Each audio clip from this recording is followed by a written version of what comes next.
Oh no, where have I been? You guys haven't seen me in forever. Well, what, like 2.5 weeks, 2 weeks now, maybe? Not really forever. So I apologize for not making any updates here for State of the Game 12 and 13, as well as any other information coming out about Torchlight 3 recently. I actually went, oh, when was this now? It was Friday the 11th, the Friday before Labor Day, I should say. I actually had to go and get my wisdom teeth out, all 4 of them. So I was unable to make a video and unable to really do much. Yeah, I was eating soup for days. So I apologize, guys, for not making some content on this. The State of the Game came through for me to see it a little late on Thursday night. I was actually already in bed by the time it finally showed up on my Steam account, and I was able to see it on their website. When I was able to see it, it was already too late for me to make a video. I was already in bed getting prepped for the morning. So I apologize for that, and we're back. I'm good to go again. My voice is back. I can talk. I'm not swelled anymore. So with that, I want to get into week 12 and week 13, State of the Games. I know we're getting close to the next big patch coming through, but I just want to go through these, talk a little bit about it, get some discussion going on what you guys think is going to be happening, and we're going to go from there. With that being said, let's get into the video. Alright guys, we're going to go through this. I'm not going to read through every change through here, even though week 12 and week 13 are a little light as far as details go. We're going to mainly go through this and just hit on the highlights of what each of these State of the Games are talking about, what they're pertaining to, and what it's going to mean for you as the player going forward. So with this, we're talking about the preview of the next patch coming in. You can see here, patch is scheduled for September 9th, push the date to the Labor Day. However, I have not seen any live patch notes for this. I've seen the public test run patch notes. So this leads me to believe that the patch has been pushed back further. I have not played Torchlight 3 since before my teeth came out, so I don't know for sure if the patch has already come out as of 9/13 of 2020. Please comment down below and let me know. I'll find out a little bit later since I am going to be streaming this not long after this video is uploaded.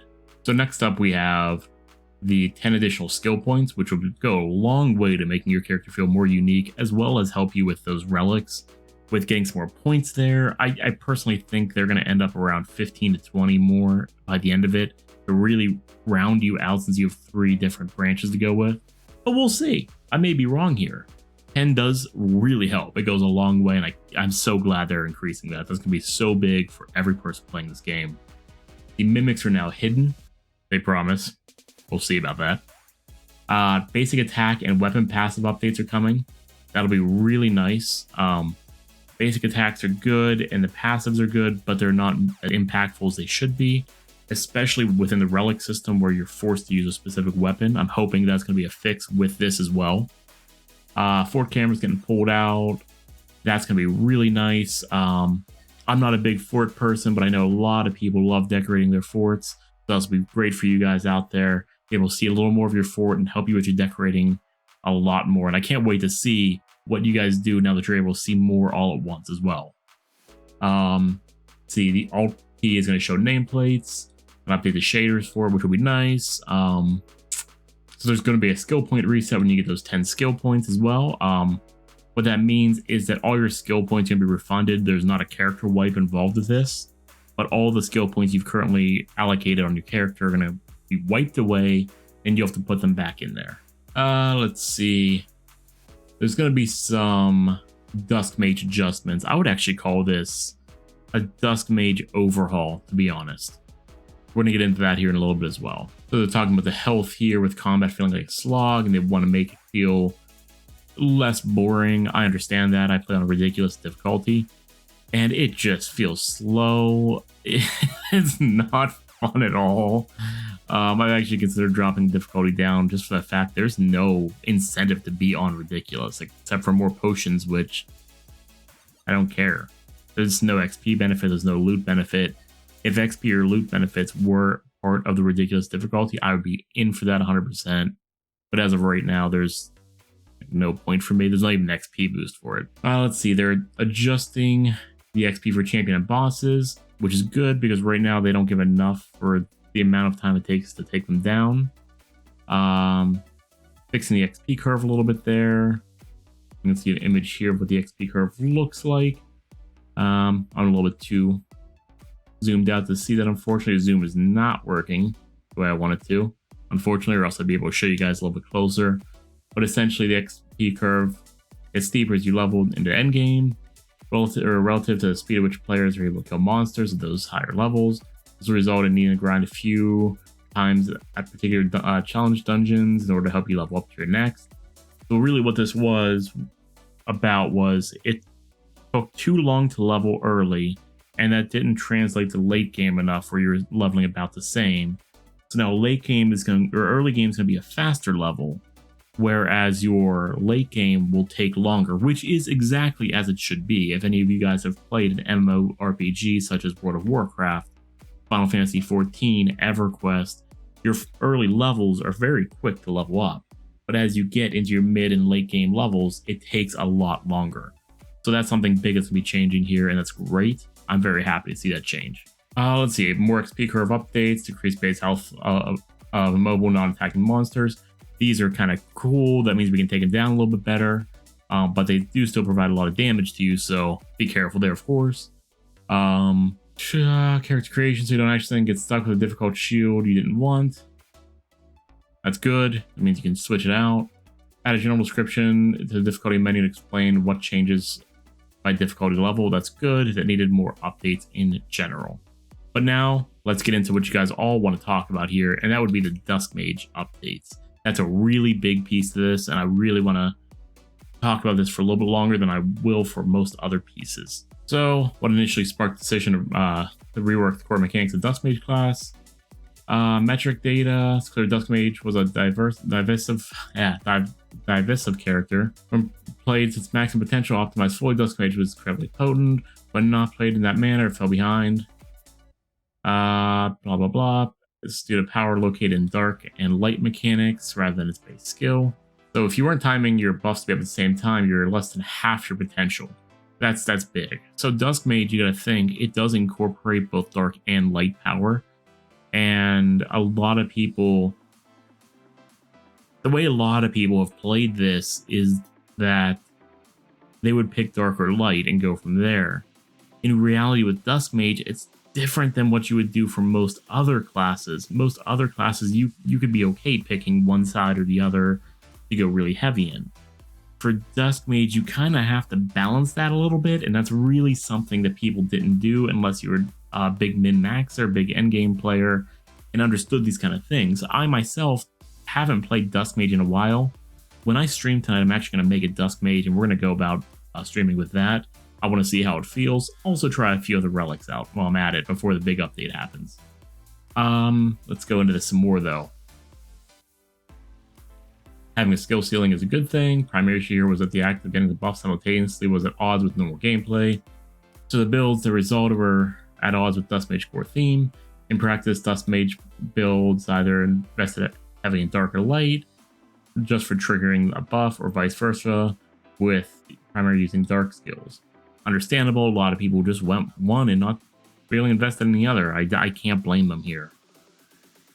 We want playing strictly dark or light to be as viable options, but keep them in harmony should be a clear, immediate path. This is where they really screwed up because this was not clear to begin with. When I first played the game, I didn't see that as necessary for Dusk Mage, to be honest. Looking back, it kind of makes sense now, but I didn't feel the necessity there. And now I see it. I would actually focus more towards a gray level with dark and light, but it's good to see that if you wanted to go full bore dark, full bore light, that is now completely viable, and you can do that. I'm sure there's going to be some trade-off to it, but it'll be good to see. Made changes how the dark and light buffs operate. Rather than each charge or bar reward its own buff, Dusk Mage does not trigger harmonic form only when both the light and dark charge bars are filled. Harmonic form combines both damage and mana regen elements of the old dark light charge buffs. Charge bars no longer lose charge over time, so players can more reliably fill the bars while moving from pack to pack. Players will have more control over when to trigger the buff. The goal here is to make the Dusk Mage more approachable by way of more powerful baseline while still keeping the feeling of entering into a super mode, Super Saiyan mode. Probably I'd actually go DBZ style on that myself. God, I love DBZ. I gotta catch up on Super still. I should have done that. Quarantine, it's quarantine after all. All while not even take much power away from the buffs themselves. So this was supposed to hit this past Wednesday.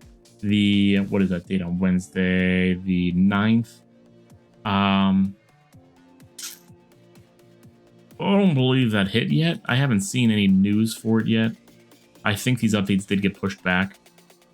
So that's the update for Dusk Mage here. It's a good thing this is happening. We need to see Dusk Mage get better. I felt the class was missing a lot when I played it, and I just didn't feel like it was as good. I love my Railmaster, and I feel that class is pretty much perfect. There's some changes I would say need made to it, but I think that's more along the lines of relics. I'm definitely going to give Dusk Mage a try tonight when I stream, and I hope you guys come out to watch that stream and check out Dusk Mage a little bit with me. Can't wait to give it a try. So the next piece here is State of the Game Week 13. This one was very light in comparison, oddly enough. There wasn't much talked about. This was just about update, scaling UI for widescreen, and safe zone adjustment settings. So I'm not going to go too deep into this one here. This was actually more of a story. I do want to land here on this option window. So essentially there has been a request to the dev team to have a UI scale option in the options window, slider bar, value, preset values, whatever you want to have it as. They chose to do it as a UI scale slider, where the UI will zoom out further so you can have a much smaller UI, which does help for a 4K monitor to be able to scale that down a little more, really give you a nice view of the game. For me personally, I think the UI is fine. I might drop it down one setting, but not a big deal. But I didn't like this state of the game. This state of the game really, really rubbed me the wrong way. This kind of talked about, I guess you could say this kind of talked about how much of a pain it was for them to add the setting and how they don't like to add options. I read this as a very negative state of the game, and I actually wish they would have skipped this week, to be honest with you, based on my reading of this. They talked about how to incorporate this update. They need to update the Unreal Engine across the board, which needs to happen at a certain time. It felt whiny. It felt very whiny, and it really didn't make me feel too happy about reading the state of the game. It actually really angered me as a player, as a content creator. I understand due to my day job that some things get pushed to the back burner, but you never tell your customers how much of a pain it is to do something like that, which is what happened here. And I understand where they're coming from. They're trying to make this more of a process for how they're going to be doing it next, or for how they're doing the updates and adding features to the game, how they don't want to add too much to the options menu. But the way they went around this really didn't work out too well, and it came off as really complaining and really whiny. And if any of the devs, if any of you guys are watching this, I would be very careful with posts like this in the future. This did not come off well. You may want to have somebody in PR take a look at these. I didn't like what I read here, and it actually made me very hesitant about certain people's passion for quality of life changes to the game for other players. All right, guys, with that is State of the Game Week 12 and Week 13. I did look on the Discord in the public test channel, I believe it was. They have a public test channel in there that shows the patch updates, update notes, preliminary notes, more or less, because it's still in testing, so these notes are definitely able to be changed. The next big update it's going to be fairly large. We're going to have a whole lot to talk about here, but I feel very good about it. There's a lot of good fixes. It looks like they've taken the time to really push in the massive updates since August 11th, so it's been a little bit over a month since the last major update. By the looks of things, they might be trying for a one month update cycle, which is fine. That gives them a lot of time, 2 sprint cycles if they're doing a 2-week 2 week time frame there to really get a whole lot in here. I feel pretty good about it. I feel pretty good about the update coming based on what I read. I don't want to go over anything with you guys at this point in time with the update until the update's released, just for the fact that I don't want to tell you something that's going to be taken away. I want to keep it honest with you guys and make sure you know that what I'm talking to you about is what is currently in the game at this time, at the time of this recording. Things will come and go as time goes on, you know, such as the way the relic system used to be and is now. 2 very different cycles, obviously change over time. Hopefully this way will stay mostly like this at launch. But besides the point, I want to make sure that you guys see these videos as current content. And with that being said, I really hope you guys like this video. I apologize again for how long it's been for me to create a video for you. Like I said, my mouth's a little swollen. It's very difficult for me to talk and type. I'm not typing anything when I'm talking to you. I'm just talking to you through the camera. Anyway, it is very difficult for me to talk. I was swelling in my mouth. I was slurring my words quite often due to my tongue being swelled as well.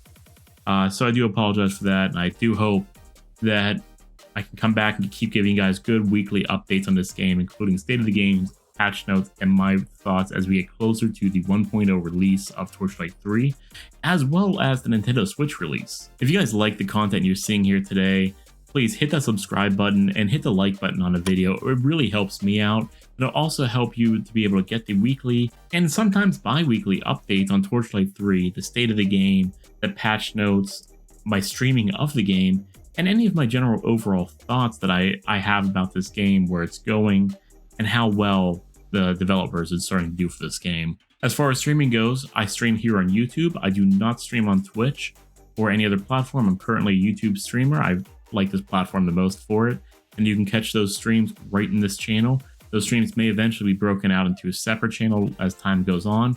We'll see how the community feels about this as we go forward. But in the meantime, I will be here on YouTube on this channel streaming at 7 p.m. Eastern Standard Time until around 10 p.m. Eastern Standard Time. Usually go between 10 and 11 p.m. I'd love to hear your guys' thoughts on where we're at with the game and how it's coming along. Please feel free to leave those comments right down in the description below. Or if you want to jump on for my stream tonight, feel free and talk to me in stream about that. And I'll be more than happy to communicate with you and get your thoughts and opinions on where the game's going and how the game's been working itself. With that being said, I'm with you here at Blue Unicorn Gaming. I hope you guys have a great rest of your weekend. Stay safe, and as always, keep on gaming.